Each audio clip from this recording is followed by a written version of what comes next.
Hello my dear friends. आज मैंने decide किया कि आपका सेक्शन 321 सीआरपीसी का डिस्कस करूंगा। आपके सिलेबस में यूनिट 6 में एक टॉपिक, थर्ड टॉपिक है, that is the C topic है।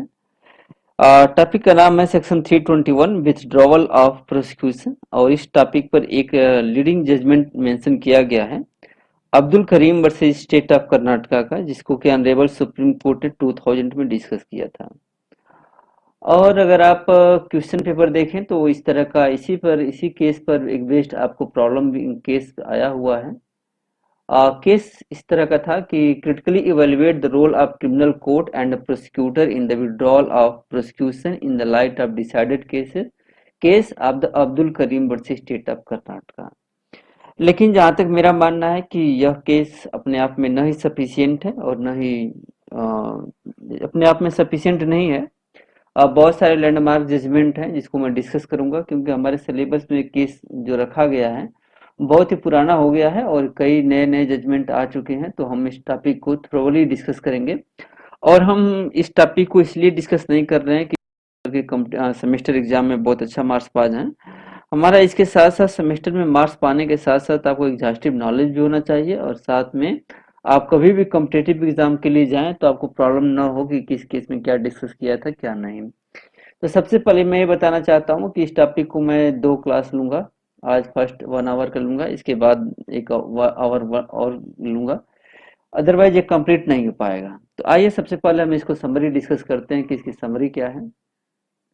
तो जब इसके हम समरी पर पार्ट पे जाते हैं तो समरी के रिगार्डिंग ये सीधा-सीधा है कि हमने समरी में सबसे पहले तो हमने मालिमत कमेटी की रिपोर्ट लिया है कि मालिमत कमेटी की रिपोर्ट क्या है। देखिए, कॉम्पिटिटिव एग्जाम में जब आप लैंडमार्क जजमेंट लिखते हैं, साथ साथ में जजों का नाम लिखते हैं और किसी कमेटी का रिपोर्ट लिखते हैं, लीगल मैक्सिम लिखते हैं, तो वो ये मार्क्स आपको इन्हांस कर देता है। तो एक रिपोर्ट है मालिमत कमेटी की जिसको 2003 में सबमिट किया गया था, इसको हम डिस्कस करेंगे। और जब हम दूसरे पार्ट पे आएंगे तो ओल्ड सीआरपीसी और न्यू सीआरपीसी। ओल्ड सीआरपीसी और न्यू सीआरपीसी का मतलब क्या है?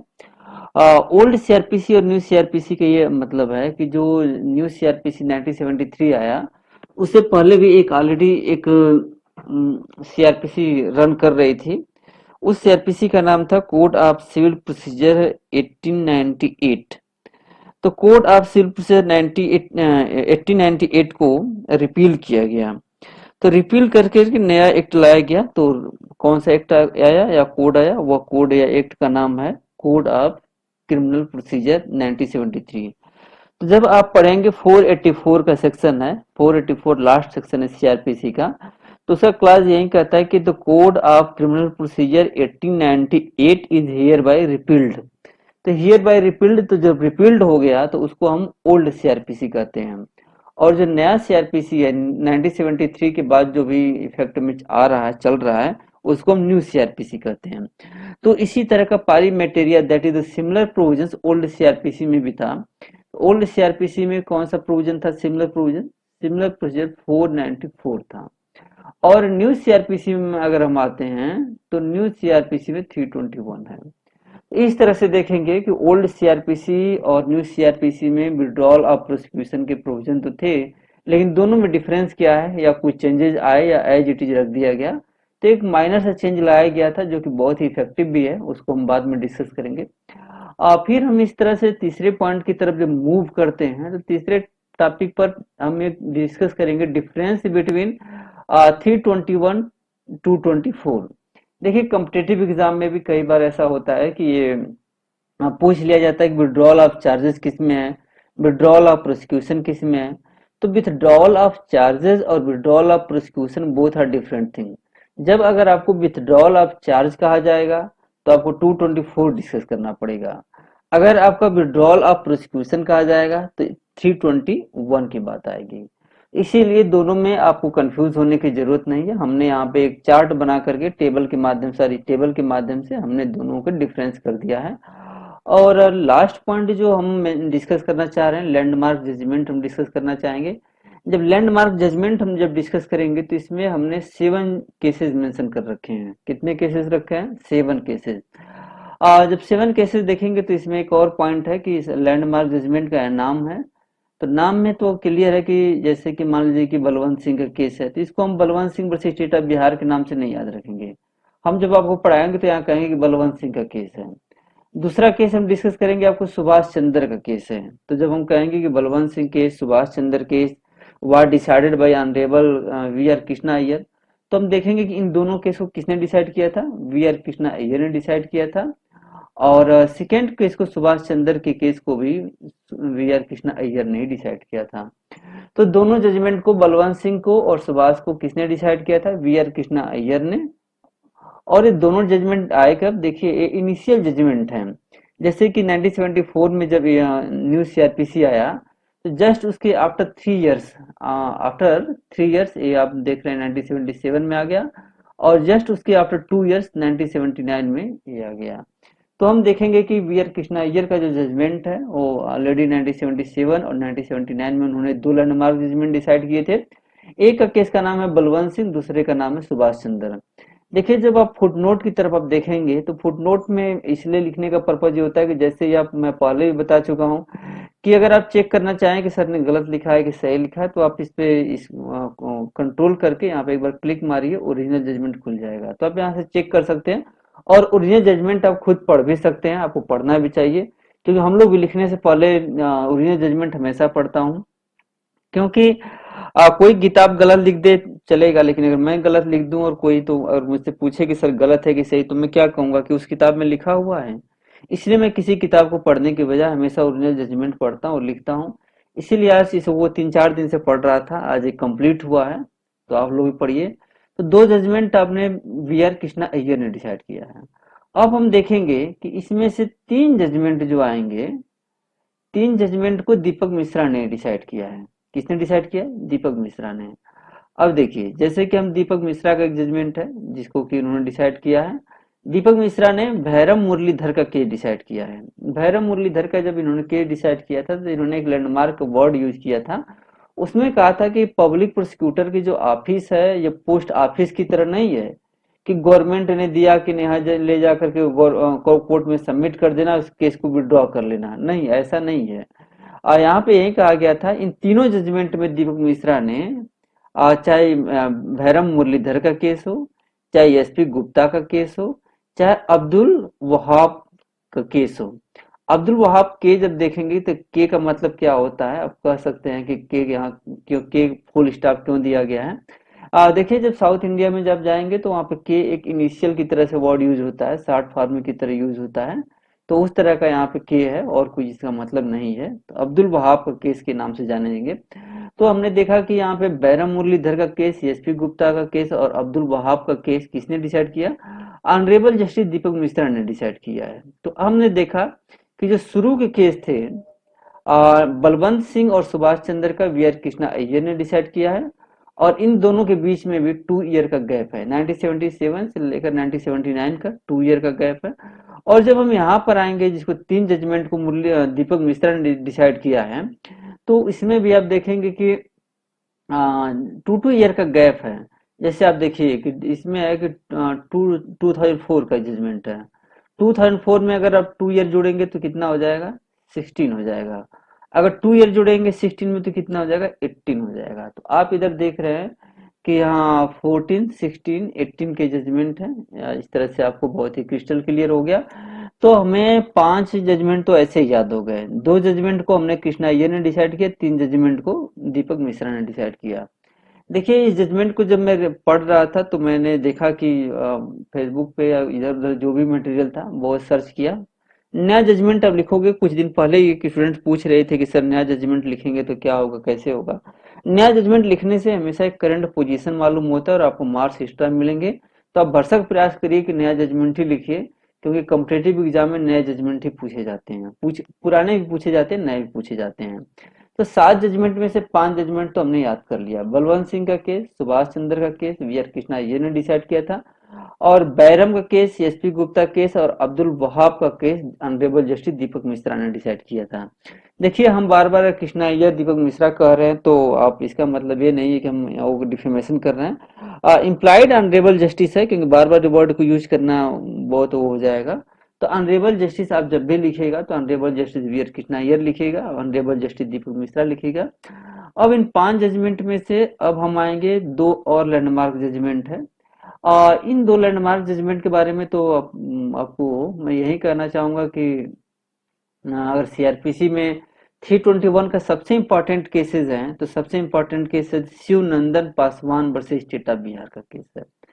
Shivnandan Paswan versus state of Bihar का केस ऑनरेबल मतलब मोस्ट लैंडमार्क जजमेंट है, और अनफॉर्चुनेटली आपके सिलेबस में इसको नहीं रखा गया है, जबकि आपके सिलेबस में अब्दुल करीम की जगह रियल सेंस में शिवनंदन पासवान का जजमेंट रखा जाना चाहिए था, क्योंकि शिवनंदन पासवान के जजमेंट में हर एक पॉइंट को थ्रोली डिस्कस भी किया गया था, और शिवनंदन पासवान का जजमेंट जो था कॉन्स्टिट्यूशनल बेंच ने डिसाइड किया था।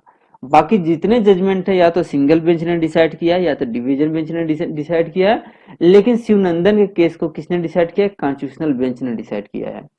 और अब्दुल करीम जो आपके सिलेबस में है उस केस को ऑनरेबल जस्टिस बी के सगरवाल ने डिसाइड किया है। तो एक तरफ हमने देखा कि ऑनरेबल जस्टिस भगवती डिसाइड किए हैं, दूसरा वीके सवरवाल डिसाइड किए हैं। तो एक बात और है, जब आप अपना सिलेबस देखेंगे, अब्दुल करीम देखेंगे, तो एक बात आप कह सकते हैं, जैसे उसमें एक केस का नाम मेंशन रहता है, केस साइट किए जाते हैं, शिवनंदन पासवान का केस साइट है, सारे केस आपको उसमें साइट किए रहते हैं पहले के जजमेंट। तो उस केस में जितने भी केस, एक केस में जितने केस साइट किए जाते हैं, सारे केस को आपको पढ़ना, पढ़ाना, आर्गुमेंट करना एक मैंडेटरी तरह होता है। तो इस तरह से हमारे टोटल कितने जजमेंट हो गए? टोटल 7 जजमेंट हो गए। 2 जजमेंट कृष्णा अय्यर के हो गए, 3 जजमेंट दीपक मिश्रा के हो गए, और शिवनंदन पासवान का केस पी भगवती का हो गया, और श्री अब्दुल करीम का केस है वाई के सबरवाल का हो गया। अब देखिए, जब आप शिवनंदन का केस देखेंगे तो शिवनंदन का केस में एक यही है कि Jagannath Mishra, this case is also known as Jagannath Mishra. आप जगन्नाथ मिश्रा को जब आप देखेंगे तो जगन्नाथ मिश्रा के ऊपर भी केस चला था मिस्टर लालू यादव के साथ ही। तो जगन्नाथ मिश्रा और मिस्टर लालू यादव का केस करप्शन के मामले में दोनों लोगों का केस चला था। अब दोनों का फ्यूचर तो आप सबको मालूम है कि जगन्नाथ मिश्रा के साथ क्या हुआ और लालू यादव के साथ क्या हुआ, वो अलग चीज है। लेकिन इस केस में जो जगन्नाथ मिश्रा के केस में यहाँ जो चला था, एक ये इसका फॉर्डर स्कीम का केस नहीं है। यहाँ पे बैंक में घोटाला हुआ था, कोऑपरेटिव बैंक में घोटाला हुआ था, और उस समय जगन्नाथ मिश्रा चीफ मिनिस्टर थे, ये उसका केस है। इस केस को जब हम जाएंगे, शिवनंदन पासवान का केस, तो हम बहुत ही थोड़ी डिस्कस करेंगे कि इस केस में क्या हुआ था। और अब्दुल करीम का केस जब देखेंगे तो यह केस वीरप्पन केस के नाम से जाना जाता है। वीरप्पन केस क्या था? वीरप्पन एक साउथ इंडिया का, तमिलनाडु का एक बहुत ही खतरनाक विलेन था, और कई सालों के बाद वो मारा गया था। तो इस तरह से वीरप्पन एक डकैत था, और इसके स्टोरी हम आपको बताएंगे। श्री अब्दुल करीम का केस, इसमें एक हीरो रहते हैं राजकुमार, उन राजकुमार हीरो का किडनैपिंग होता है और उसकी डिमांड होती है और इस तरह का जो मैटर है इस तरह का है। तो इसको डिसाइड किए थे वाई के सवरवाल ने। तो अब हमने अपनी समरी बना लिया। समरी में 7 केसेस हैं: Balwant Singh case, Subhash case, Shivnandan case, Shri Abdul Karim case, Bairam Muralidhar case, SP Gupta case, Abdul Wahab case. और ईयर कितने हुए? 77, 79, 86, 2000, 2014, 16, 18। और जजेस कौन है? वी आर कृष्णा अय्यर, भगवती सबरवाल, दीपक मिश्रा, दीपक मिश्रा। तो इस तरह से हमने देखा कि ये हमारी समरी बन गई। समरी मालूमात कमेटी की रिपोर्ट है, difference between old and new CrPC. देखो हाँ इसमें है, और डिफरेंस बिटवीन 321 224 है, लैंडमार्क जजमेंट। अब इसके बाद हम मूव करेंगे आपको इंट्रोडक्शन में। देखिए, हमने इंट्रोडक्शन बहुत ज्यादा लिखने का वो नहीं किया, मैंने बहुत ही शार्ट में इंट्रोडक्शन आपको लिख कर दे दिया। इंट्रोडक्शन के माध्यम से यही मैं बताना चाहता हूँ कि रूल क्या है और जस्ट एक्सेप्शन क्या है, उसी को मैंने यहाँ इनुमरेट किया है। रूल कहता है कि अगर एक बार केस स्टार्ट हो गया, जो भी एक बार केस स्टार्ट हो गया, तो रूल कहता है कि जब तक वो एंड न हो जाए तब तक कंटिन्यू रहना चाहिए। लेकिन उसका एक एक्सेप्शन है, उसके कई एक्सेप्शन है, जिसमें 321 भी एक एक्सेप्शन है। और दूसरा एक्सेप्शन आपके वो है, क्या बोलते हैं, 320 भी है। कंपाउंडेबल ऑफ केसेस हो गए, प्ली बार्गेनिंग हो गया, 321 हो गया, विड्रॉल ऑफ चार्जेस हो गया, ये सारे के सारे एक्सेप्शन होंगे। लेकिन हमने यहाँ पे एक मात्र एक्सेप्शन लिखा है, 321। तो कह रहा है कि generally justice ordinarily demands that every case must reach its destination, not interrupted in rule. Justice की डिमांड ये है कि एक बार अगर केस स्टार्ट हो गया तो बीच में इंटरप्ट नहीं होना चाहिए, उसे कंप्लीट होना चाहिए। लेकिन यहाँ पे हम 327 को 321 को एक्सेप्शन है। क्यों एक्सेप्शन है? क्योंकि कई बार हम देखते हैं कि लॉ का पर्पस क्या है, लॉ का purpose to establish the peace and tranquility in the society. तो कई बार हम देखते हैं कि इस मामले में केसेस को विड्रॉ करने से भी पीस एंड ट्रैंक्विलिटी स्टेब्लिश हो जाती है। अब आप पूछेंगे कि सर कैसे केसेस को विड्रॉ करने से पीस एंड ट्रैंक्विलिटी स्टेब्लिश होती है? कई बार ऐसे होते हैं, जैसे मान लीजिए कि कई बार आपने देखा होगा कि जब तेलंगाना राज्य की डिमांड थी, उसमें कई मूवमेंट चलाए गए थे और कई लोग प्रोहिबिटरी ऑर्डर का उल्लंघन करते हैं, कई लोग अरेस्ट होते हैं, जेल जाते हैं। तो मान लीजिए कि 1000 लोगों को हमने जेल में डाल दिया, 2 लाख लोग आंदोलन पे बैठे हुए हैं। जब 2 लाख लोग आंदोलन पर बैठे हुए हैं तो उनसे डिमांड होगी कि भाई आप लोग आंदोलन खत्म करिए। तो कहेगा कि भाई आंदोलन हम तभी खत्म करेंगे जो हमारे मित्र जो उनको जेल में फंसे हुए हैं या जेल में डाले हुए हैं, आप उनको बाहर निकालिए। तो इस तरह का जो कंप्रोमाइज होता है और वो भी रेडी हो जाता है, सरकार भी ठीक है चलिए मैं जितने 1000 लोग जेल में हैं उनके खिलाफ जो भी चार्जेस लगे हुए हैं उस सारे हम केस को विड्रॉ कर लेंगे, आप लोग आंदोलन खत्म कर लीजिए। एक हम लोग जब देखते हैं कि एक हिस्ट्री में अगर हम जाते हैं तो गांधी इरविन एक पैक्ट होता है 1931 में। गांधी इरविन पैक्ट में जब गांधी इरविन पैक्ट हो रहा था तो उसी समय सरदार भगत सिंह को फांसी होने वाली थी। तो उस समय दो दल थे, गरम दल थे, नरम दल थे। तो एक डिमांड उठ रही थी कि जब गांधी जी इरविन से जब बात करेंगे, क्योंकि एक आंदोलन चल रहा था उस समय था दांडी मार्च के बाद जो सविनय अवज्ञा आंदोलन जो चल रहा था, नॉन ओबीडियंस मूवमेंट जो चल रहा था, तो उसको अंग्रेजों ने दबाव बनाया कि आप इस केस को विड्रॉ कर लीजिए, मतलब इस मूवमेंट को विड्रॉ कर लीजिए। तो उस समय गांधी इरविन में पैक्ट हुआ। तो गांधी इरविन में जब पैक्ट हुआ तो गांधी जी के सामने गांधी जी ने इस बात को रखा कि भाई कई आंदोलनकारी हमारे जेल में बंद हैं, कई के खिलाफ आप केस चला रहे हैं, उनके खिलाफ आप केस को विड्रॉ कर लीजिए। तो इरविन ने इस बात को मान लिया। इरविन ने इस बात को मान लिया, लेकिन जब बात आई भगत सिंह को तो भगत सिंह के ऊपर जो केस चल रहा था अहिंसा हिंसा आंदोलन का चल रहा था। अहिंसा आंदोलन में भगत सिंह को अरेस्ट नहीं किया गया था। भगत सिंह को हिंसात्मक आंदोलन में अरेस्ट किया गया था। तो कुछ लोगों का अपने अपने ओपिनियन है। कुछ लोगों का कहना था कि नहीं, गांधी जी अगर वहां पे जीत पर अड़ गए होते कि नहीं भगत सिंह को जब तक आप नहीं छोड़ेंगे तब तक हम वो नहीं करेंगे कि मूवमेंट को विड्रॉ नहीं करेंगे। कुछ लोगों का कहना था कि नहीं, गांधी जी ने रखा तो था लेकिन उतना दबाव के साथ नहीं रखा था, क्योंकि गांधी जी का भी ये मानना था कि अगर हम उस पर ज्यादा प्रेशर बनाते तो ये पैक्ट होता भी नहीं। और उनका कहना था कि कहीं न कहीं गांधी जी अपने हिंसात्मक आंदोलन में बिलीव नहीं करते थे। क्योंकि एक एग्जाम्पल हम लोग चौरी चौरा कांड में भी देखते हैं कि जब फरवरी में 1922 में चौरी चौरा कांड जब गोरखपुर में होता है तो गांधी जी ने हिंसात्मक आंदोलन होने की वजह से उसको वापस ले लिया था। तो अपनी अपनी आइडियोलॉजी है। तो हमारे कहने का मतलब है कि इस तरह के कई बार आते हैं कि केस को विड्रॉ करने से सोसाइटी में शांति स्टेब्लिश होती है। तो उसको हम गांधी इरविन पैक्ट को इस तरह के, जहाँ एक बात है कि गांधी इरविन पैक्ट का कोई केस इसलिए नहीं है क्योंकि वो केस ऑलरेडी विड्रॉ कर लिया गया था। अंग्रेजों का रूल रेगुलेशन था, कोई ज्यादा हार्ड एंड फास्ट नहीं था। तो इस तरह से हम आएंगे तो इस तरह के इसे होते हैं। जैसे हम लोग देखते हैं कि जब आंदोलन चल रहा था, इनका आंदोलन अन्ना हजारे का आंदोलन चल रहा था, तभी कई लोग अरेस्ट हुए थे। तो जब आंदोलन खत्म होने की शर्त में जोड़ दिया जाता है कि भाई जो भी लोग हमारे जेल में हैं या केस चल रहे हैं उनके ऊपर से केस विड्रॉ कर लिया जाए। तो 321 का हमेशा यूज होता है। लेकिन 321 के बारे में हम एक बात और कहना चाहेंगे कि 321 जो है पॉलिटिकल पार्टी के हाथ में बहुत बड़ा टूल्स है। पॉलिटिकल पार्टी, कोई भी पॉलिटिकल पार्टी हो, सत्ता में आते ही इसका सबसे ज्यादा मिसयूज वही होता है। अगर सीआरपीसी में कोई सेक्शन मिसयूज होता है तो उसमें दो ही सेक्शन मिसयूज होते हैं। सबसे ज्यादा मिसयूज होने वाला सेक्शन 167 है सीआरपीसी का, और दूसरा मिसयूज होता है 321 है। 167 का कैसे मिसयूज होता है? क्योंकि मैंडेटरी बेल की बात करता है। जैसे मान लीजिए कि हम बीजेपी पार्टी के कार्यकर्ता हैं और हमने किसी का मर्डर कर दिया और हम अरेस्ट कर लिए, और सरकार अभी योगी जी की सरकार है, वहां पे यूपी में सरकार है।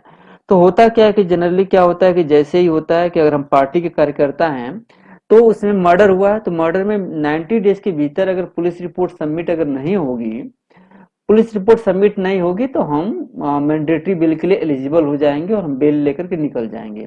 तो गवर्नमेंट क्या करती है, इनडायरेक्टली इन्वेस्टिगेटिंग एजेंसी को ऑलरेडी डायरेक्शन दे देती है कि भाई पुलिस रिपोर्ट 90 दिन के भीतर सबमिट ही मत करना। तो अब एजेंसी क्या करती है कि इनडायरेक्टली गवर्नमेंट के ही हाथ में होती है, तो वो एजेंसी क्या करती है कि 90 दिन के भीतर रिपोर्ट ही सबमिट नहीं करती है। तो जो मर्डरर होते हैं, रेपिस्ट होते हैं, वो भी जेल से बाहर आ जाते हैं।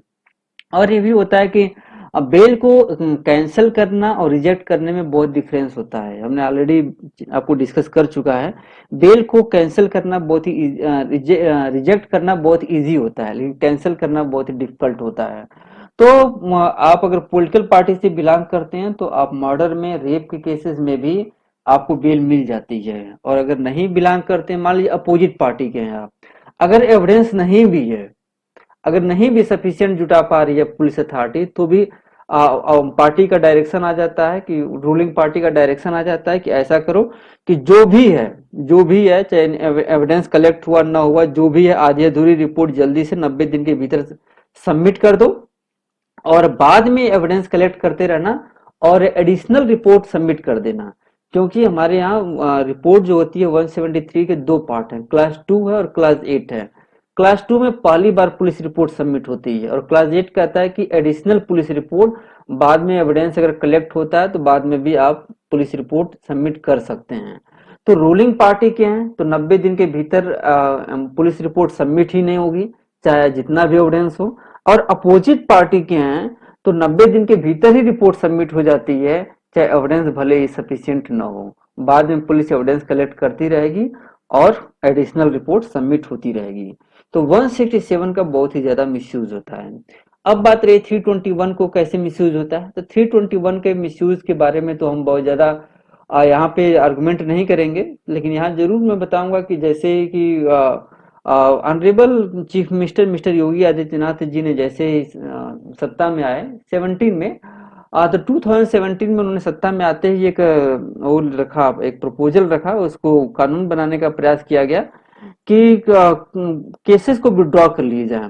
तो केसेस को जब विड्रॉ करने का प्रोसीजर आया था तो उसमें कई लोगों के केसेस का विड्रॉ करने का था। ये मैं नहीं कहता हूं कि नहीं मिस्टर योगी आदित्यनाथ जी ने सिर्फ अपने केस को ही विड्रॉ करने का प्रयास किया था, नहीं, वो ऐसा कुछ नहीं था। फेसबुक की दुनिया एक अलग चीज है, लेकिन स्टूडेंट्स को सही इन्फॉर्मेशन होना चाहिए। वहां पे ये रखा गया था कि जो प्रपोजल आ रहा था, वो जो प्रपोजल आ रहा था उसमें से 20,000, नियर अबाउट 20,000 लोगों को बेनिफिट मिलता। हाँ, अलग बात है कि उस बेनिफिट में 20,000 की कैटेगरी में honourable chief minister mister Yogi Adityanath ji का भी केस आ रहा था और बाकी कुछ मिनिस्टर विधायक सांसद थे उन लोगों का भी केस आ रहा था। तो जो योगी आदित्यनाथ जी का जो मैटर चल रहा था वो 1995 में एक डिटेंशन ऑर्डर था, उसका इन्होंने जैसे मान लीजिए कि प्रोबेटरी ऑर्डर था, उसका उल्लंघन करके उन्होंने मूवमेंट में पार्टिसिपेट किया था, तो उसका केस चल रहा था। अब कोर्ट में मैटर गया, कोर्ट में क्या हुआ क्या नहीं हुआ इस पर हम डिस्कस नहीं करेंगे। तो इस तरह का मैटर है। हमारे कहने का मतलब है कि स्टूडेंट्स को या किसी को भी एक कंप्लीट नॉलेज होना चाहिए, बायसनेस ठीक चीज नहीं है। तो इस तरह से हम यहाँ पर उस मैटर को देखेंगे। लेकिन अगर हम प्रज्ञा ठाकुर के देखेंगे तो वहां पे जरूर गवर्नमेंट कुछ बायस दिख रही है, क्योंकि वहां पे प्रज्ञा ठाकुर के मामले में कई हीनस टाइप के ऑफेंसेस वहां पे चार्ज किए गए हैं और के उसको भी विड्रॉ करने का प्रयास किया गया था। तो उस मामले में गवर्नमेंट का जो एटीट्यूड था वो सेटिस्फैक्टरी नहीं था। लेकिन मिस्टर योगी आदित्यनाथ वाले केस में जो गवर्नमेंट केस को विड्रॉ करने जा रही थी या करने का प्रयास कर रही थी या कर रही है, उसका वो लीगली रूप से वैलिड होना चाहिए, क्योंकि अगर केसेस बहुत सालों से ऑलरेडी पेंडिंग है, अगर 1995 से केसेस चल रहे हैं और 17 तक आ गए केसेस, तो इस तरह के मैटर है कि नहीं करना चाहिए।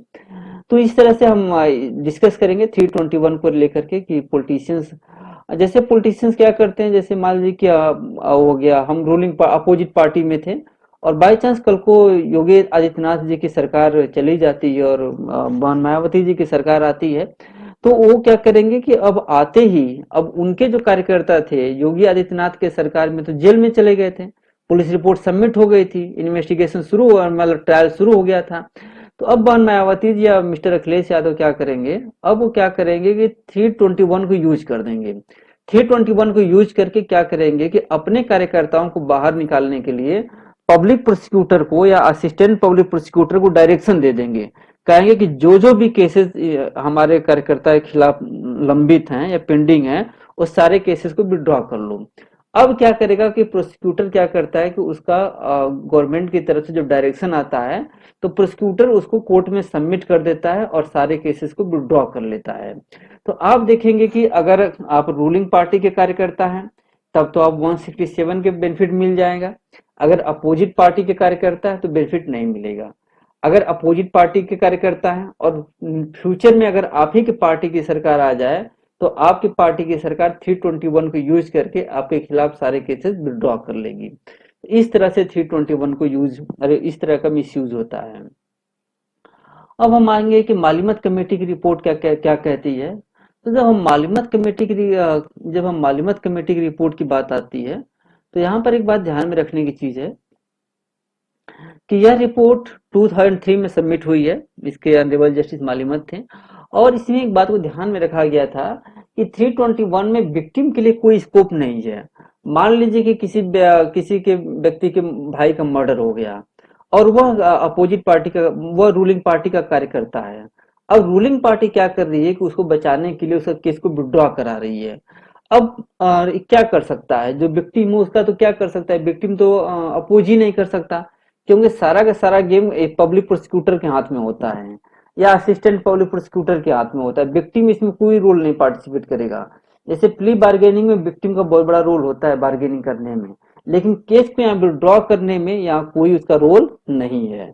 तो इस तरह से हम देखेंगे कि मालिमत कमेटी की रिपोर्ट में सजेस्ट किया गया था कि 321 में कहीं न कहीं विक्टिम का पार्टिसिपेशन होना चाहिए, लेकिन अनफॉर्चुनेटली यह रिकमेंडेशन 2003 के बाद आप देखेंगे कि 10 साल यूपीए की भी गवर्नमेंट रह चुकी थी, 4 से 14 तक, और आप देखेंगे कि मोदी जी की भी गवर्नमेंट आ गई, जो कि सेकेंड टर्म में स्टार्ट हो गया है मोदी जी का भी, लेकिन 321 को इम्प्लीमेंट करने की किसी को जरूरत महसूस नहीं हुई है, क्योंकि कोई भी रूलिंग पार्टी हो 321 का अपने कार्यकर्ताओं को बचाने के लिए एक उसके हाथ में बहुत बड़ा हथियार होता है। तो इसलिए कोई भी पार्टी, जो भी रूलिंग पार्टी होती है, वो नहीं चाहती है कि 321 में हम विक्टिम को पार्टिसिपेट करें। लेकिन हमेशा मैं आपको कहना चाहूंगा कि देखिए यहाँ पे दो वर्ग होता है, एक होता है पॉलिटिकल सुपीरियर होता है, एक होता है पॉलिटिकल इंफीरियर होता है। तो जो आम जनता है पॉलिटिकल इंफीरियर होती है, उसका फायदा तभी है जब 321 को अमेंड करके वहां विक्टिम का रोल ऐड किया जाएगा। अदरवाइज विक्टिम को अगर ऐड नहीं किया जाएगा, तो जो पॉलिटिकल सुपीरियर हैं, तो पॉलिटिकल सुपीरियर अपने फायदे के लिए, अपने लोगों के फायदे के लिए यहाँ पे केस को विड्रॉ कर लेगा। तो मालिमत कमेटी की रिपोर्ट को यहाँ पे अभी तक अमेंडमेंट क्यों नहीं किया गया? क्यों? क्योंकि इसको अमेंड करेंगे, मालिमत कमेटी के सजेशन को अगर मान लेंगे, तो पॉलिटिकल सुपीरियर के हाथ में जो अपने कार्यकर्ताओं को, खुद को बचाने का एक प्रयास है, वो हाथ से निकल जाएगा। तो यह कमेटी, यह रिपोर्ट, इस कमेटी का रिकमेंडेशन अभी तक नहीं लागू हुआ है, और हमने लिखा भी है कि it is a very pathetic condition. Pathetic condition क्या है? मान लीजिए कि हमने कई बार देखा कि रूलिंग पार्टी का रेपिस्ट है, रूलिंग पार्टी का रेपिस्ट रेप भी करता है, पार्टी ज्वाइन भी किए रहता है, कंटिन्यू उसको सत्ता उसको बचा भी रही है, और विक्टिम क्या कर रहा है? विक्टिम मारा जा रहा है, धमकाया जा रहा है, उसके रिलेटिव मारे जा रहे हैं। तो क्या इस तरह का पैथेटिक कंडीशन है? और अगर पब्लिक में हाईलाइट ना हुए इस तरह का केस, तो गवर्नमेंट क्या करती है, चुपके से केस को विड्रॉ कर लेती है और विक्टिम वैसे ही देखते रह जाता है। तो कुछ ही विक्टिम होते हैं जिनके केसेस हाईलाइटेड होते हैं, अदरवाइज 99% विक्टिम जो होते हैं एक गुमनाम की जिंदगी जीते हैं और वो अपने ऐसे ही वो करते हैं। अब हम आते हैं 321 को, जब हम पार्ट में आएंगे तो 321 को हम दो पार्ट में डिस्कस करेंगे। पहले तो हम इसका इसेंशियल इंग्रेडिएंट डिस्कस करना चाहेंगे। तो जब इसेंशियल इंग्रेडिएंट डिस्कस करना चाहेंगे, तो इसेंशियल इंग्रेडिएंट हम केस के माध्यम से भी डिस्कस कर सकते हैं, और चार्ट के टेबल के माध्यम से भी डिस्कस कर सकते हैं, शेप के माध्यम से भी डिस्कस कर सकते हैं। तो सबसे पहले आते हैं हम, हाँ, इसको 321 को हम अपने वर्डों में बाइफरकेट करते हैं। तो सबसे पहला आता है, क्वेश्चन है कि हु कैन विड्रॉ। इसके अंतर्गत कौन कौन व्यक्ति विड्रॉ का एप्लीकेशन दे सकते हैं? तो आप देखेंगे कि इसमें दो पर्सन है जो विड्रॉ के लिए एप्लीकेशन दे सकते हैं।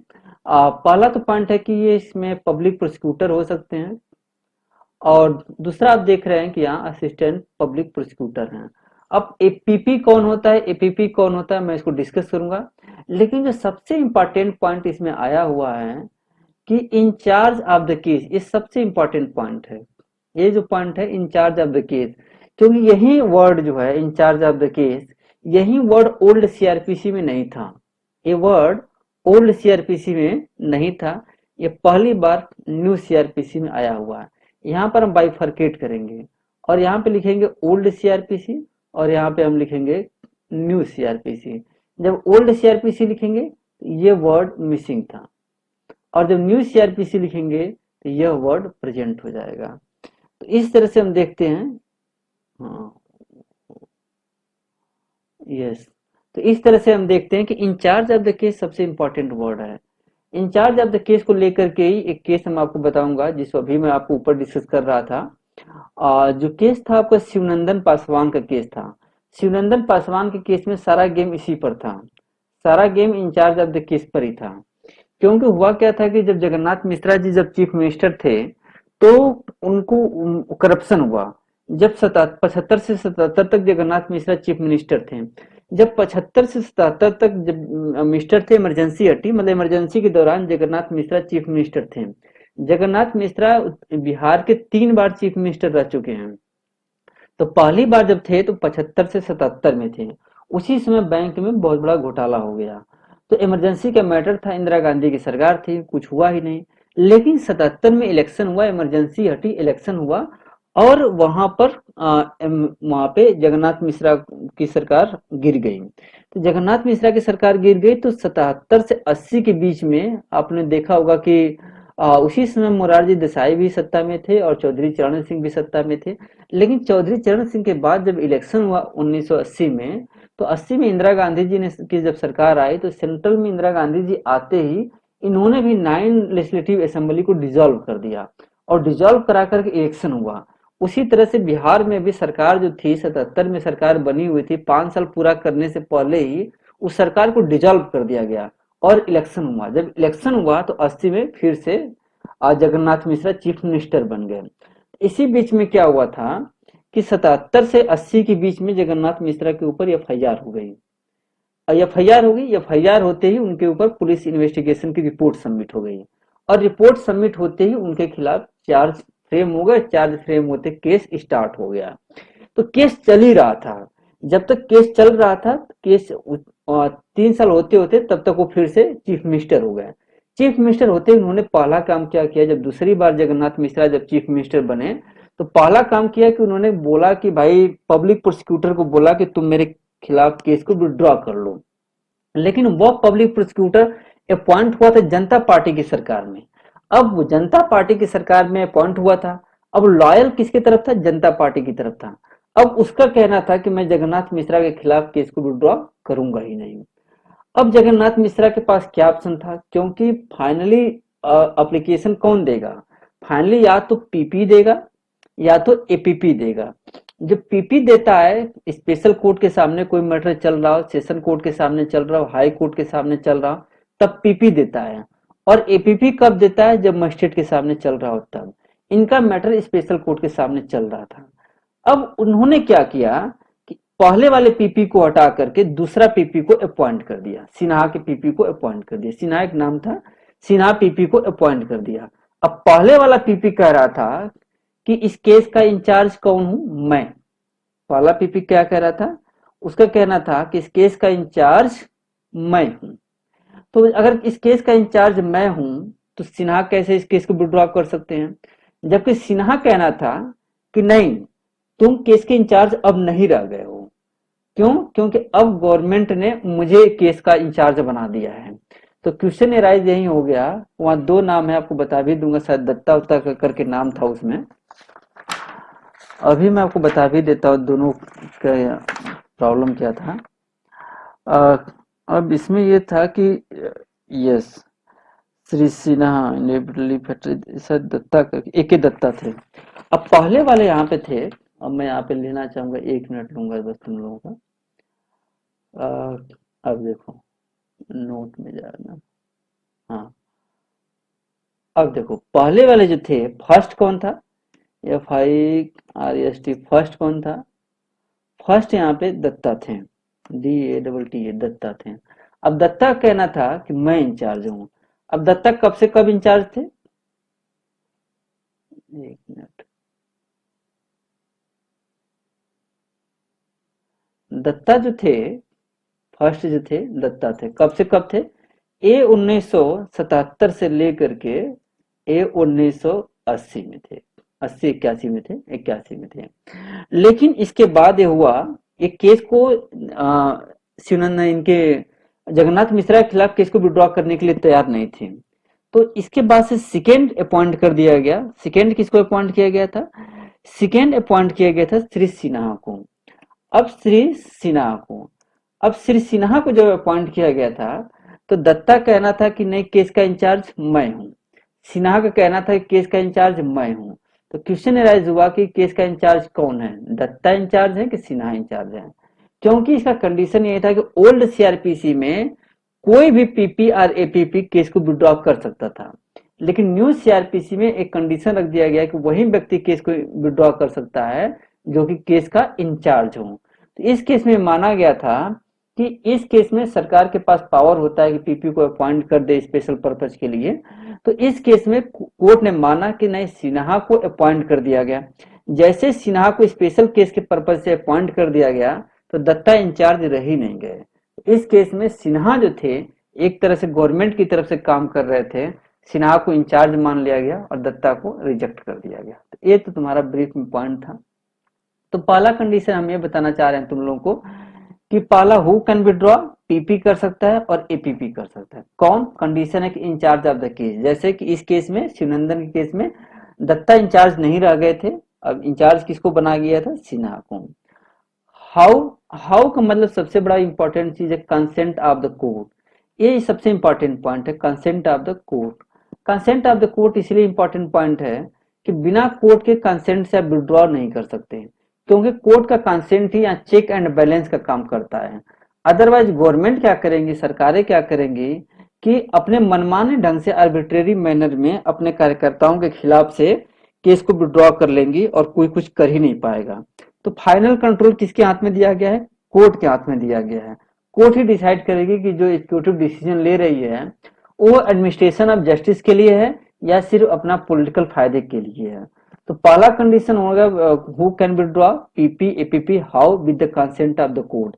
अब टाइमिंग की बात आती है, टाइमिंग की बात आती है कब कर सकते हैं।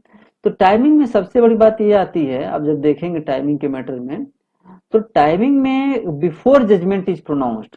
बिफोर जजमेंट का मतलब ये है कि किसी भी स्टेज पर चार्ज, मतलब जजमेंट, मतलब चार्ज फ्रेम हुआ नहीं हुआ, मतलब एविडेंस लिया गया नहीं लिया गया, कोई मतलब नहीं है। जजमेंट प्रोनाउंस होने से पहले कभी भी, चाहे ट्रायल इंक्वायरी किसी भी स्टेज पर हो, ट्रायल किसी भी स्टेज पर हो, आप जजमेंट प्रोनाउंस होने से पहले आप ले सकते हैं, केस को विड्रॉ कर सकते हैं। अब लेके व्हाट, क्या विड्रॉ कर सकते हैं यहाँ पे विड्रॉ, अब चार्ज विड्रॉ कर सकते हैं। जैसे मान लीजिए कि 5 चार्ज है, 5 चार्ज में से कोर्ट, गवर्नमेंट ने डिसाइड किया कि एक चार्ज को विड्रॉ करेंगे। जैसे 5 चार्ज है, मर्डर, थेफ्ट, रॉबरी, डकैती, 5 को ले लेंगे, क्रिमिनल ब्रीच ऑफ ट्रस्ट।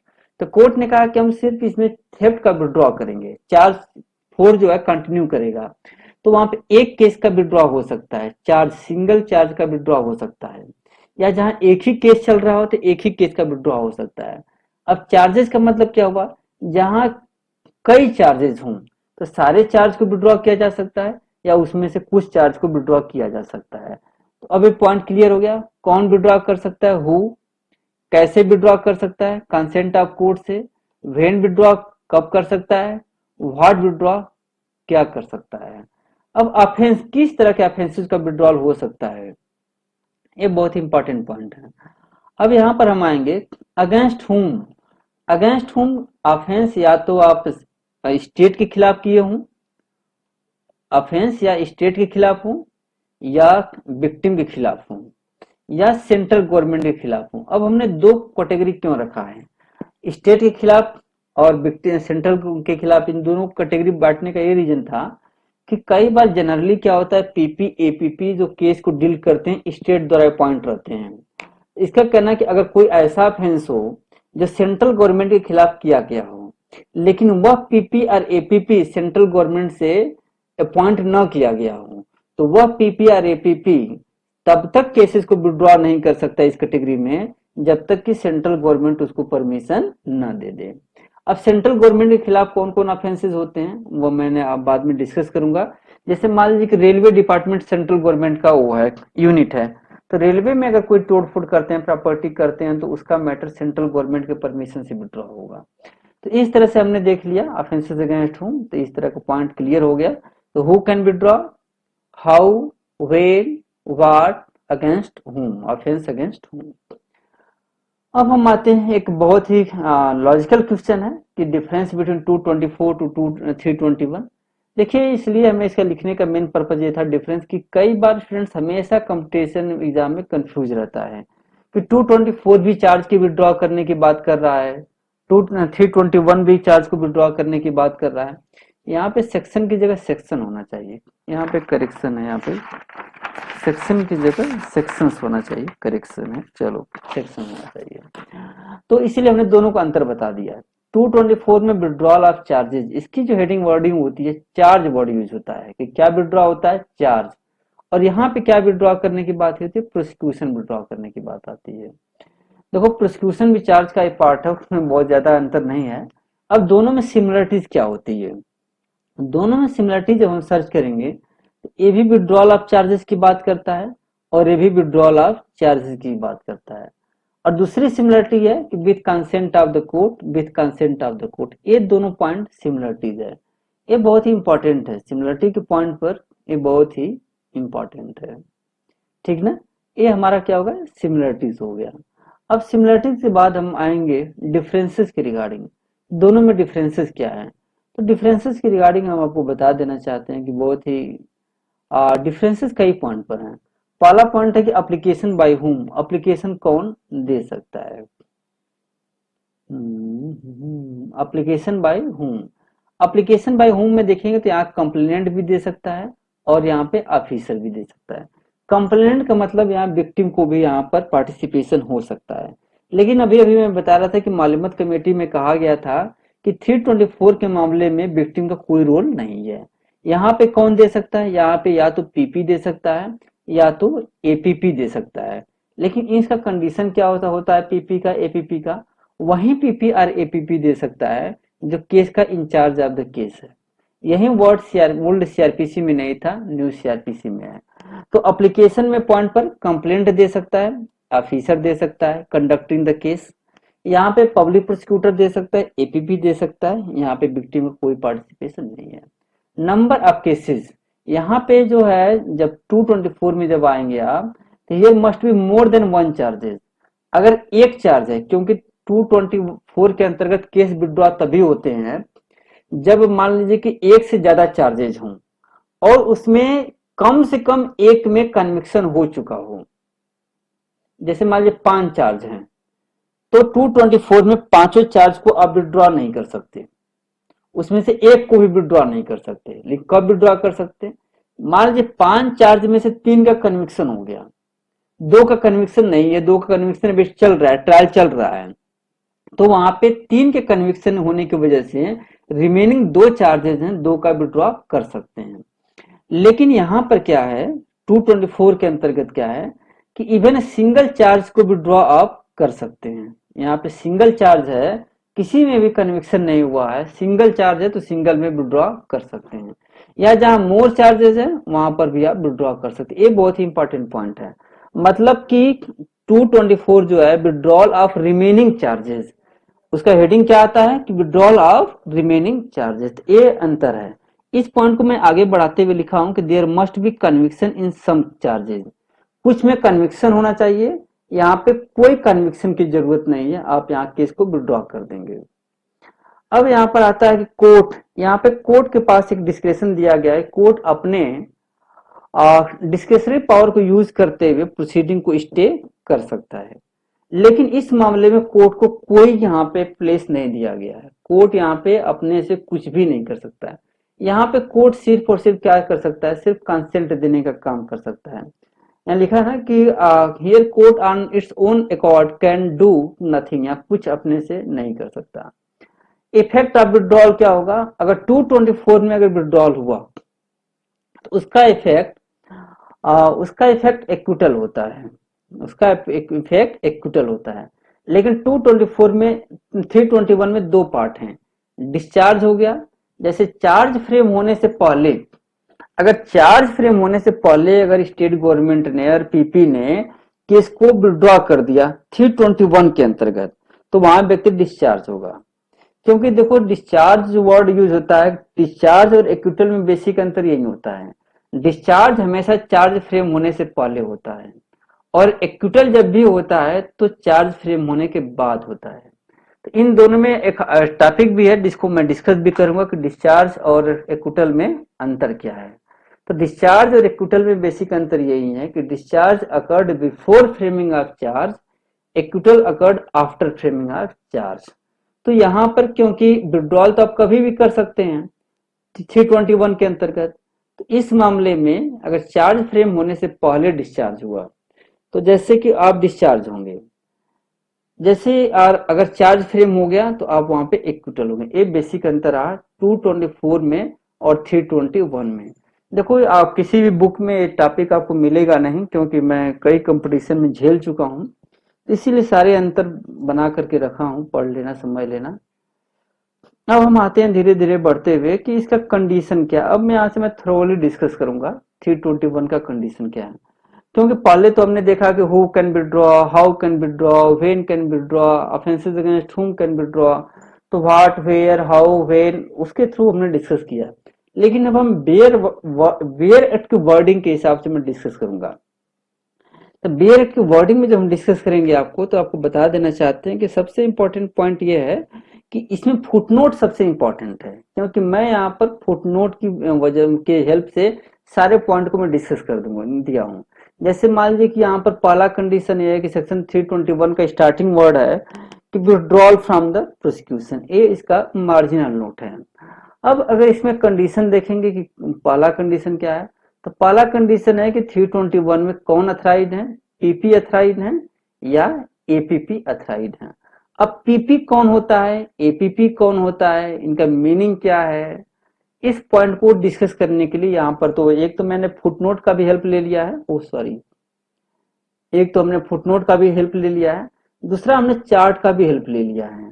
अगर चार्ट के थ्रू अगर टेबल का हेल्प लेना चाहें तो मैं टेबल के थ्रू बता दूंगा आपको, टेबल के थ्रू शायद ज्यादा याद हो जाए। टेबल के थ्रू देखो मैं यहाँ पे 3 वर्ड यूज किया हूँ कि काइंड्स ऑफ प्रोसिक्यूटर। प्रोसिक्यूटर 3 तरह के होते हैं। पहली कैटेगरी होती है कि पब्लिक प्रोसिक्यूटर, पहली कैटेगरी हम इनके लेते हैं यहाँ पे कि पब्लिक प्रोसिक्यूटर और असिस्टेंट पब्लिक प्रोसिक्यूटर। दूसरी कैटेगरी स्पेशल पब्लिक प्रोसिक्यूटर। एक बात और मैं बता देना चाहता हूँ, जहां पब्लिक प्रोसिक्यूटर लिखा रहेगा वहां पे एडिशनल पब्लिक प्रोसिक्यूटर और special public prosecutor automatic include किए जाते हैं। क्यों? क्योंकि इन तीनों का चाहे पीपी हो, चाहे एपीपी हो या एडिशनल पीपी हो, एडीपीपी हो या एसपीपी हो, सेक्शन 2U कहता है, जो कि पब्लिक प्रोसिक्यूटर को डिफाइन करता है, कहता है कि सेक्शन 24 के अंतर्गत, देखो यहां लिखा हो ना सेक्शन 2U, कहता है कि सेक्शन 24 के अंतर्गत जिस जिस व्यक्ति का अपॉइंटमेंट होगा उस व्यक्ति को हम पब्लिक प्रोसिक्यूटर मानेंगे। तो अब देखा कि public prosecutor, special public prosecutor, additional public prosecutor तीनों 24 के अंतर्गत अपॉइंटमेंट होते हैं। तो जब 24 के अंतर्गत अपॉइंटमेंट होते हैं तो तीनों क्या हो गए, पीपी हो गए। लेकिन एपीपी जो होता है, असिस्टेंट पब्लिक प्रोसिक्यूटर जो होता है, वह सेक्शन 5 में उसका अपॉइंटमेंट होता है, सेक्शन 25 में अपॉइंटमेंट होता है। तो कितने तरह के पीपी हो गए, 3 तरह के, public prosecutor, special public prosecutor और assistant public prosecutor. Special and PP both are under come under the category of PP. अब इन्हें प्रोविजन देखेंगे। अब प्रोविजन ये है कि ये किस काम के लिए अपॉइंट होते हैं, ये हाई कोर्ट में डीलिंग करने के लिए अपॉइंट होते हैं या किसी डिस्ट्रिक्ट या लोकल एरिया में। जैसे कि 225 क्या कहता है कि 225 कहता है कि सेशन कोर्ट के सामने ट्रायल कौन करेगा, तो ट्रायल वही करेगा ना जो पीपी होगा, अदरवाइज तो कोई कर ही नहीं सकता। तो इनका प्रोविजन यहाँ पर है। अब स्पेशल पब्लिक प्रोसिक्यूटर जो अपॉइंट होते हैं, जैसे कि शिवनंदन के केस में, जगन्नाथ मिश्रा जी के केस में सिन्हा को स्पेशल पब्लिक प्रोसिक्यूटर अपॉइंट किया गया था। तो स्पेशल पब्लिक प्रोसिक्यूटर किसी पार्टिकुलर केस के लिए अपॉइंट हो सकता है या क्लास ऑफ केसेस। जैसे कि सिन्हा को किसी एक पार्टिकुलर केस के लिए अपॉइंट किया गया था, किस केस के लिए, कि जगन्नाथ मिश्रा के खिलाफ जो केस है उसको विड्रॉ किया जाए। तो इस तरह से हमने देखा। अब यहाँ पे एपीपी जब देखोगे तो यहाँ पे सेल है, स्टेट गवर्नमेंट के लिए मैंडेटरी के अपॉइंट करेगा और सेंट्रल गवर्नमेंट के लिए ऑप्शनल है। एक काम कहाँ करते हैं, ये मजिस्ट्रेट के सामने करते हैं। मजिस्ट्रेट के सामने जो भी ट्रायल होता है वो एपीपी करता है। अब फोरम में कहाँ काम करते हैं, ये इनका काम जो होता है, अब देखो इनका काम है हाई कोर्ट के पास करते हैं या डिस्ट्रिक्ट कोर्ट के पास करते हैं। अब इनका काम क्या है, ये मजिस्ट्रेट के सामने काम करता है। इनका काम क्या है, इनका भी काम हाई कोर्ट के सामने कर सकते हैं या डिस्ट्रिक्ट मजिस्ट्रेट के सामने काम कर सकते हैं। अब इनका एक्सपीरियंस कितना होना चाहिए, क्वालिफिकेशन क्या होना चाहिए, क्वालिफिकेशन मिनिमम 7 ईयर्स का होना चाहिए, नॉट लेस देन 7 ईयर्स का। लेकिन स्पेशल होने के लिए क्या होना चाहिए, आपका मिनिमम क्वालिफिकेशन 10 ईयर का होना चाहिए। लेकिन एपीपी बनने के लिए क्या क्वालिफिकेशन होना चाहिए, सिर्फ एलएलबी की डिग्री होनी चाहिए। तुम लोग देखते हो ना, मैं हमेशा कहता हूँ एलएलबी की डिग्री होना चाहिए। जैसे उत्तर प्रदेश में अगर एपीपी का फॉर्म निकला, जिसको एपीओ भी कहते हो, तो क्या उसका क्वालिफिकेशन होना चाहिए, एलएलबी की डिग्री होना चाहिए। तो पहले हमने प्रोविजन वाइज देख लिया, दूसरा कहाँ एक काम करते हैं, तीसरा हमने एक्सपीरियंस देख लिया, क्वालिफिकेशन देख लिया। और चौथा पॉइंट, अपॉइंटमेंट इनको कौन करता है। अपॉइंटमेंट के मुद्दे पे सारे कॉमन है। अपॉइंटमेंट पे इनको central government, state government, central और स्टेट गवर्नमेंट, सेंट्रल और स्टेट गवर्नमेंट। तो इस तरह से हमने आपको बता दिया कि पीपी कौन अपॉइंटमेंट हो सकता है, किस प्रोविजन के अंतर्गत हो सकता है, काम कहाँ पे करते हैं, क्वालिफिकेशन इनका क्या है, और इनको अपॉइंटमेंट कैसे होता है। इस टेबल के हिसाब से पढ़ लेना। तो पहले कंडीशन को हमने यहाँ पे थोरोली डिस्कस कर दिया। तो पहला कंडीशन क्या था कि पीपी होना चाहिए या एपीपी होना चाहिए। जब मैं पीपी कह रहा हूं तो इसका मतलब क्या हुआ, पीपी कहने का मतलब मेरा ये हो गया कि अभी मैं बता देता हूं, जब हम सेक्शन 2U लेंगे, सेक्शन, ओहे कहाँ घबरा जाता है,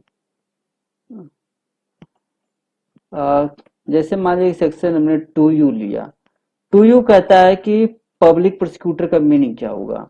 तो ये कहता है कि पब्लिक प्रोसिक्यूटर का मीनिंग, पब्लिक प्रोसिक्यूटर में सब लोग आएंगे जिनका कि सेक्शन 24 में अपॉइंटमेंट होता है। तो 24 में कितने लोगों का अपॉइंटमेंट होता है, 3 का होता है। पीपी का होता है, एडीपी का होता है, एडिशनल एडिशनल पब्लिक प्रोसिक्यूटर हो गया, ये एडिशनल पब्लिक प्रोसिक्यूटर हो गया, और इसमें स्पेशल पब्लिक प्रोसिक्यूटर का हो गया, स्पेशल पब्लिक प्रोसिक्यूटर। तो ये तीनों क्या माने जाएंगे, ये तीनों 2U के डिफिनेशन के हिसाब से पीपी माने जाएंगे। ओके, इसलिए यहां से पॉइंट क्लियर हो गया। ओके, और एपीपी क्या होता है, अभी तुम लोगों को बता दिया कि भाई एपीपी क्या होता है। एपीपी का जो है डिफिनेशन के अंतर्गत दिया नहीं है, लेकिन एपीपी जब मैं लिखता हूं तो इसका मतलब ये मान लेना कि सेक्शन 24 है, ये सेक्शन 25 है। 25 में पीपी को अपॉइंटमेंट करने की बात आती है। सेल का मतलब होता है कि स्टेट गवर्नमेंट अपॉइंट करने के लिए मैंडेटरी है, मजिस्ट्रेट के सामने काम करने के लिए। और मे का मतलब होता है कि सेंट्रल गवर्नमेंट अपॉइंट कर भी सकती है और नहीं भी कर सकती है। लेकिन जब विड्रॉल की बात आएगी, जो ऑफेंसेस सेंट्रल गवर्नमेंट के खिलाफ हैं, अगर सेंट्रल गवर्नमेंट अपॉइंट नहीं की है तो तब तक आप विड्रॉ नहीं कर सकते जब तक कि परमिशन ले न लें। और दूसरा पार्ट है कि इंचार्ज ऑफ द केस का मीनिंग क्या है, इंचार्ज ऑफ द केस। क्योंकि अभी अभी मैं बता रहा था कि इंचार्ज ऑफ द केस का जो वर्डिंग है, इस वर्डिंग की वजह से ही आपको डिफरेंस आया हुआ है। इसी वर्डिंग की वजह से ही, एक मिनट, हाँ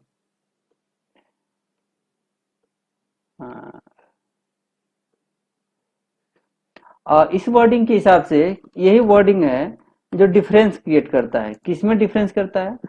जो ओल्ड सीआरपीसी है 1898 का एंड न्यू सीआरपीसी का, ये दोनों में एक बेसिक अंतर यही है कि न्यू सीआरपीसी में इंचार्ज ऑफ केस है, और इंचार्ज ऑफ द केस का जो मीनिंग किया गया था, जो डिस्कस किया गया था, ये किस केस में किया गया था? शिवनंदन का केस में डिस्कस किया गया था। शिवनंदन का केस जब मैं कहूं तो मान लीजिए कि जगन्नाथ का केस है, जगन्नाथ मिश्रा का केस है, MISR जगन्नाथ मिश्रा का केस है। ये चारा घोटाला वाला केस नहीं है। ये कौन सा घोटाला वाला है? ये बैंक घोटाले वाले का केस है, बैंक स्कैम का है। घोटाला इन्होंने भी कई किया था, तो बैंक स्कैम वाला है। चारा घोटाले वाले का इनको मैं बाद में डिस्कस करूंगा, ये बिलालू जी के साथ ही हैं।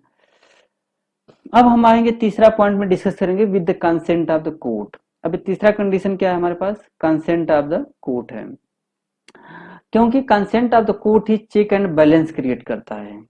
कंसेंट ऑफ द कोर्ट कब कोर्ट कंसेंट देगा, कब नहीं देगा, ये मैं डिस्कस करूंगा। चौथा कंडीशन है कि केस को कब विड्रॉ किया जा सकता है।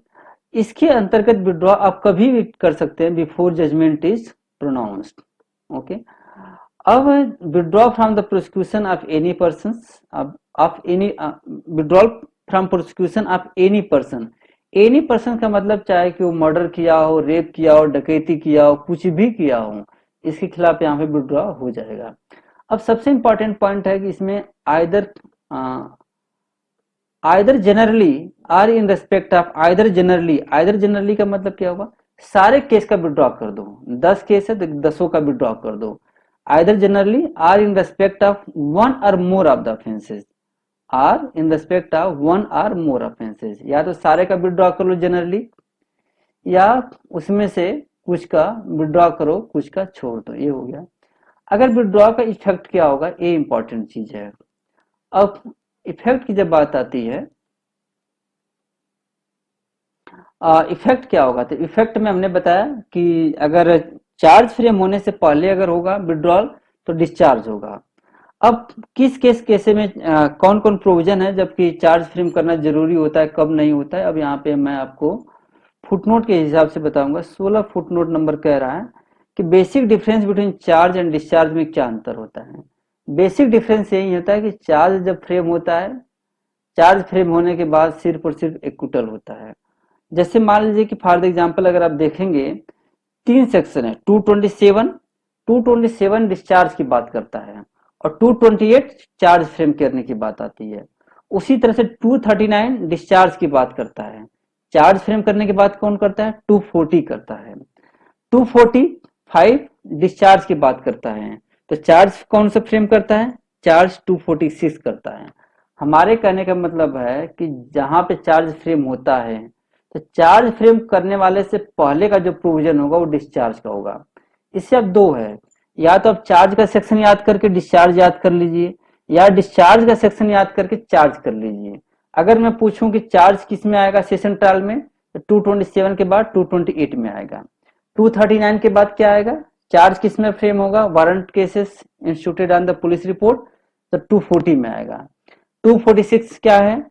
तो warrant cases instituted on the complaint, 246 complaint होगा। तो इस तरह से बेसिक से आप डिस्कस कर लेंगे। लेकिन नेक्स्ट पॉइंट है कि जैसे मान लीजिए कि नेक्स्ट पॉइंट है तो चार्ज फ्रेम होने से पहले का हो गया। अगर चार्ज फ्रेम होने के बाद हुआ, या second point is that whether it has occurred before the after framing of charge. What is that? After the framing of charge, या तो आफ्टर फ्रेमिंग ऑफ चार्ज हुआ, या जहां पे चार्ज फ्रेम करना जरूरी ना हो, no charge is necessary to frame. जैसे कहाँ चार्ज फ्रेम करने जरूरी होता है? जैसे इसमें दो तरह के ऑफेंसेस हैं, दो तरह के ऑफेंसेस में चार्ज कहाँ फ्रेम हो सकते हैं आपके?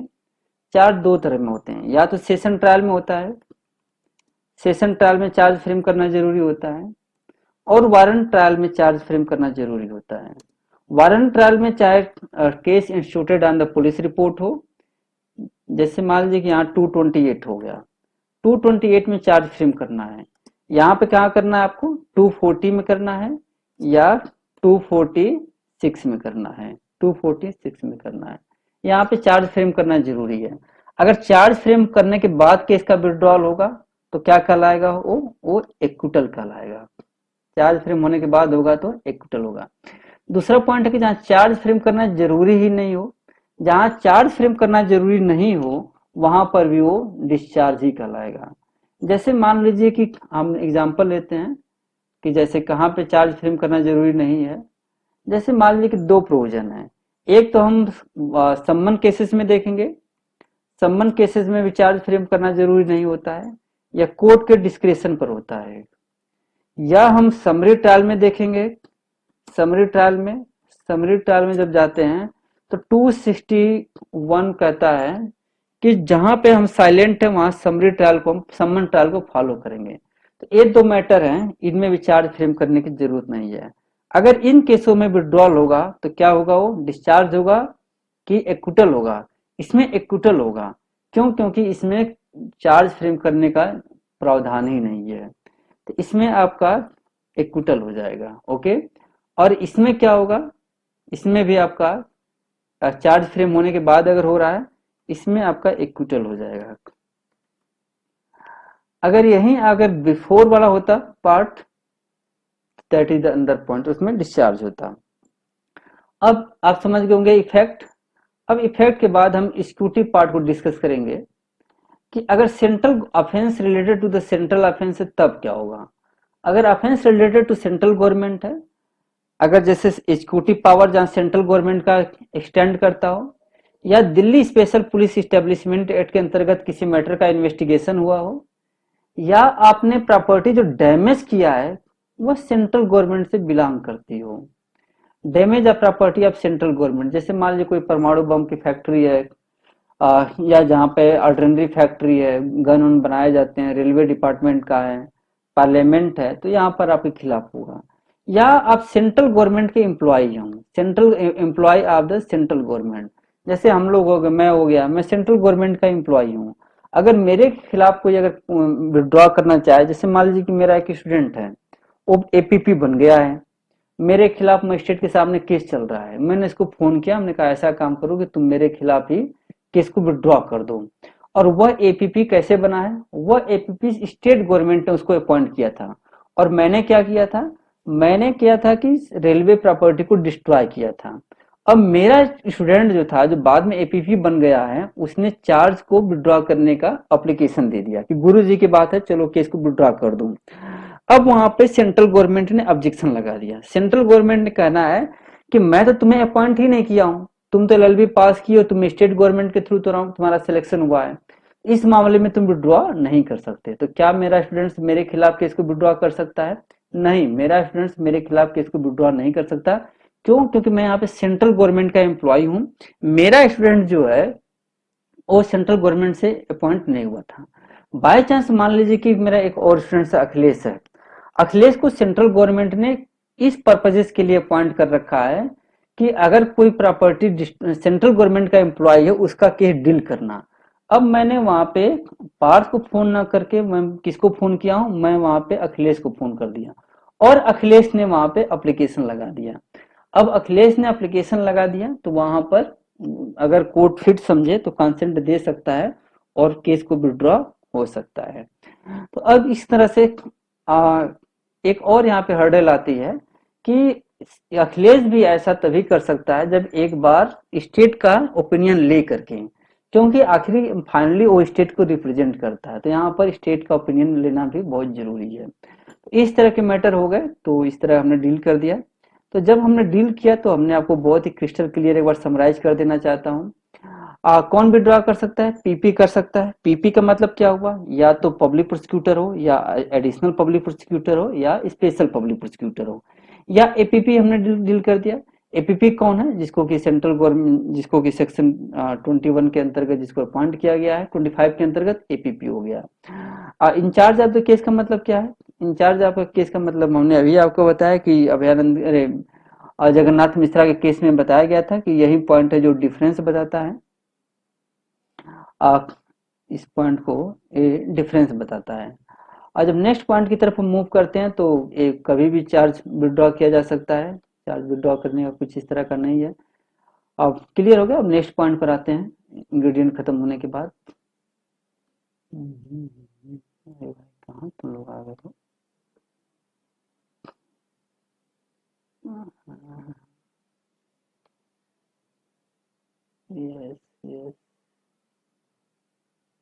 अब आते हैं 321 पे। जब शिवनंदन के केस में सुप्रीम कोर्ट ने 3 इंग्रेडिएंट बताए थे। 3 इंग्रेडिएंट क्या बताए थे शिवनंदन के केस में, क्योंकि यहाँ मैंने शिवनंदन का केस ले लिया। शिवनंदन केस में एसेंशियल इंग्रेडिएंट कितने बताए गए थे? 3 बताए गए थे।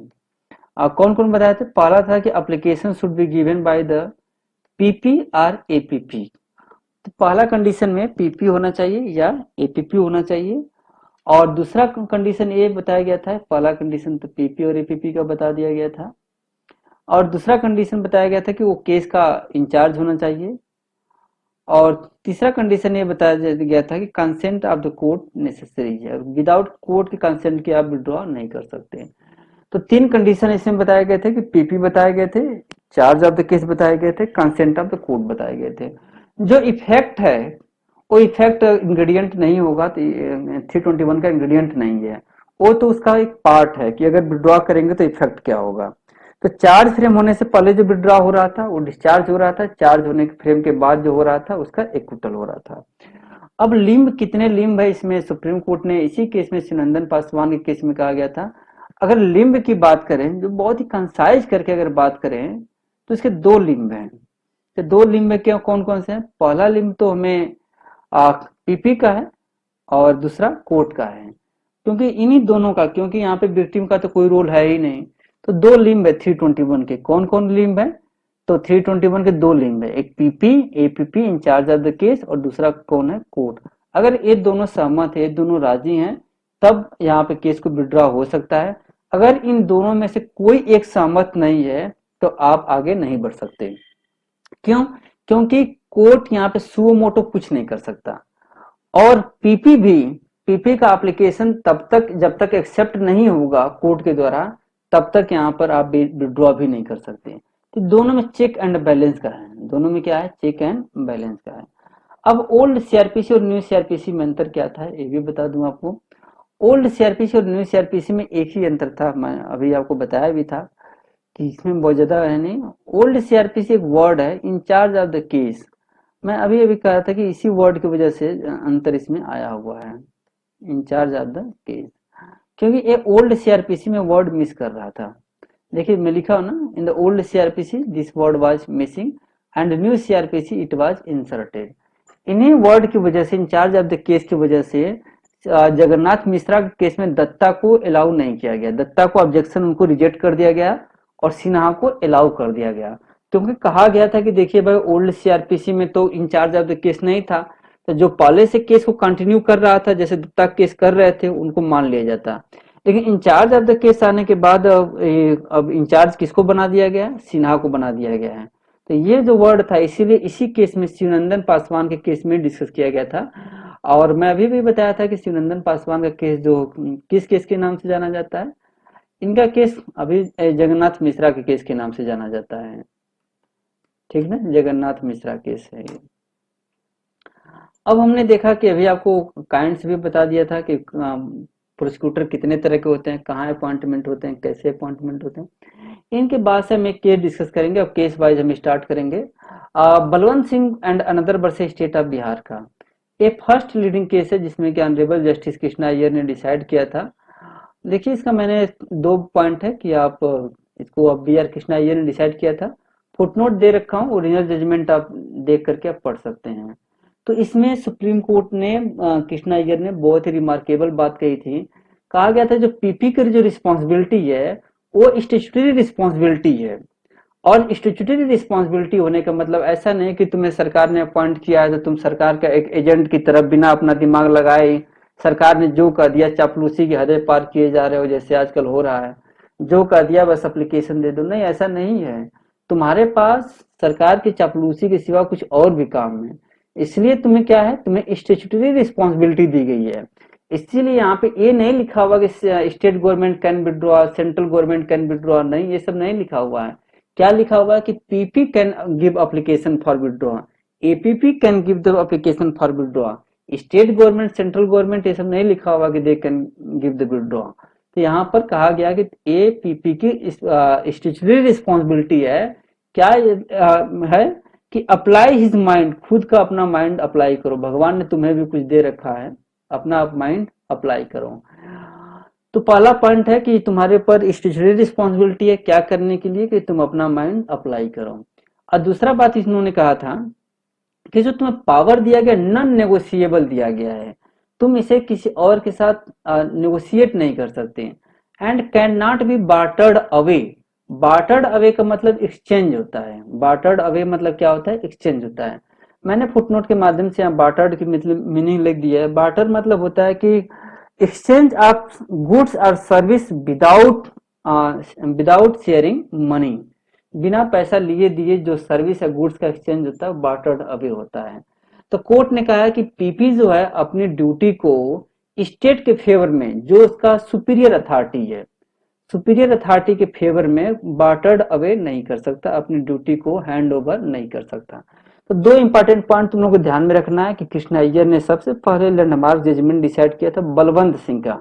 तो बलवंत सिंह में कहा गया था कि तुम्हारी ड्यूटी क्या है, स्टैट्यूटरी रिस्पॉन्सिबिलिटी है, और भगवान ने तुम्हें भी अपना दिमाग दे रखा है, कुछ अपना दिमाग लगाओ, चापलूसी मत करो और ये काम ठीक से करो। और तुम्हारी ड्यूटी है नॉन नेगोशिएबल है, और ये अपनी ड्यूटी किसी और के जो तुम्हारा सुपीरियर है उसके हैंड में नहीं दे सकते। इसका हैंड में न देने का मतलब ये है कि ऐसा नहीं कि तुम्हें वो जो कह दे उसको तुम फॉलो करो, अपना खुद का दिमाग लगाओ और ये सोचो कि ये ड्यूटी तुम्हारी है, किसी और की नहीं है। अब इसमें कोर्ट ने कहा कि रूल क्या है। रूल मैंने इंट्रोडक्शन में डिस्कस किया था। रूल यही है कि जस्टिस डिमांड की अगर एक बार केस स्टार्ट हो जाए तो विदाउट इंटरप्शन उसको कंटिन्यू होना चाहिए। लेकिन 321 एक एक्सेप्शन है। इसके एक्सेप्शन क्यों बनाया गया है, इसके रीजन भी हैं। क्योंकि इसका पर्पस क्या है, to piece and tranquillity.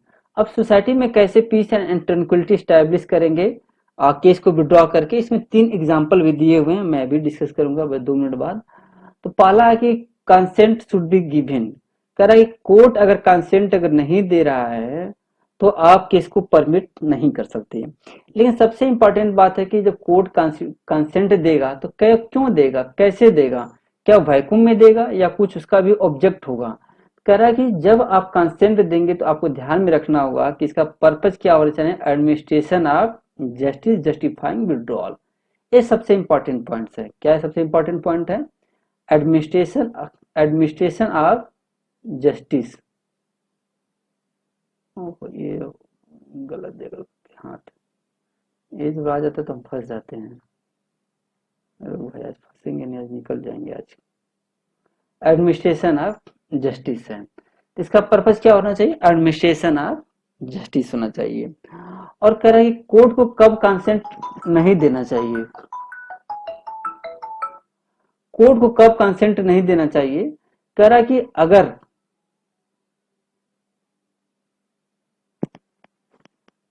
Court को कंसेंट कब नहीं देना चाहिए, अगर कोई ऐसी पब्लिक पॉलिसी है जिससे कि एडमिनिस्ट्रेशन ऑफ जस्टिस उसमें इन्वॉल्व ही ना हो, उस मामले में आप कंसेंट नहीं दे सकते। तो मतलब यह है कि कोर्ट कंसेंट कब देगा, जब एडमिनिस्ट्रेशन ऑफ जस्टिस हो, न कि किसी पार्टी का फायदा ना हो, सरकार का फायदा ना हो, किसका फायदा हो, जस्टिस का फायदा हो, आम पब्लिक को जस्टिस मिले। और कोर्ट को हमेशा ध्यान में रखना चाहिए कि कहीं ऐसा ना हो कि जो ये पावर है अगर आप ध्यान में नहीं रखेंगे तो यह सेक्शन क्या हो जाएगा, सकम टू एग्जीक्यूटिव सजेशंस। यह एग्जीक्यूटिव सजेशन की वजह से इसका डेथ हो जाएगा, सकम हो जाएगा। एग्जीक्यूटिव क्या करेगी, हमेशा मिसयूज करेगी, और मिसयूज करते करते इनका इतना मिसयूज करेगी इसकी रिलेवेंसी खत्म हो जाएगी।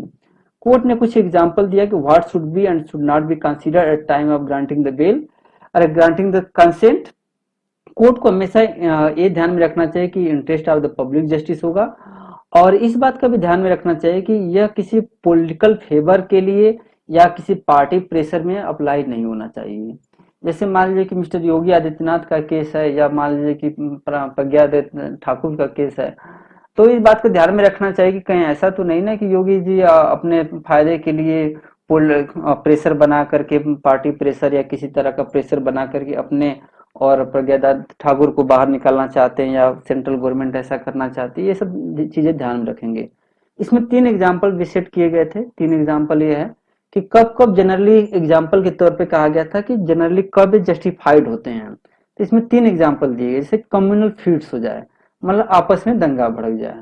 मान लीजिए कि दिल्ली में हिंदू मुस्लिम का दंगा भड़क जाए, आपस में कई लोगों का डेथ हो जाए और कई लोगों पर केस रजिस्टर्ड हो जाए, तो ये होगा कि भाई जनरली होता है क्या कि कैसे होगा, दो ग्रुप में हो गया दंगा, या कास्ट को लेकर के, धर्म लेकर के, क्षेत्र को लेकर के, तो दोनों के व्यक्ति आपस में अरेस्ट हो गए हैं।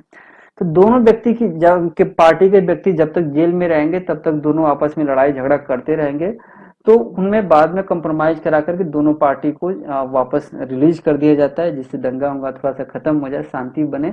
तो कम्युनल फिट्स को मेंटेन, कम्युनल फिट्स अगर हो जाए और ऐसा लगता है कि इनको विड्रॉ करने से एमिकेबल सेटल्ड मैटर हो सकता है, तो वहां पे अलाउ कर सकते हैं। इसलिए लेबर डिस्प्यूट का एक एग्जांपल था, लेबर डिस्प्यूट था। लेबर डिस्प्यूट कई बार आप देखते हैं कि लेबर जो होते हैं अपने डिमांड के लिए स्ट्राइक कर देते हैं, और जब स्ट्राइक करते हैं तो तोड़फोड़ भी थोड़ा बहुत हो जाती है, धरना प्रदर्शन हो जाते हैं, तो उनके ऊपर क्रिमिनल केसेस हो जाते हैं। तो उनका भी स्ट्राइक के अगर मैटर में लगता है कि अगर हम प्रोसिक्यूशन को विड्रॉ करके अगर मैटर को शांत ला सकते हैं, तो वहां पर भी कर सकते हैं। तीसरा एग्जांपल पब्लिक जस्टिस का दिया गया था कि पब्लिक जस्टिस जहां डिमांड करती है वहां पे अप्लाई कर सकते हैं। तो इस तरह से हमने कुछ केसेस डिस्कस किए हैं। कल जो नेक्स्ट टॉपिक होगा, Subhash Chandra versus state of Chandigarh से हम स्टार्ट करेंगे। Thanks for listening.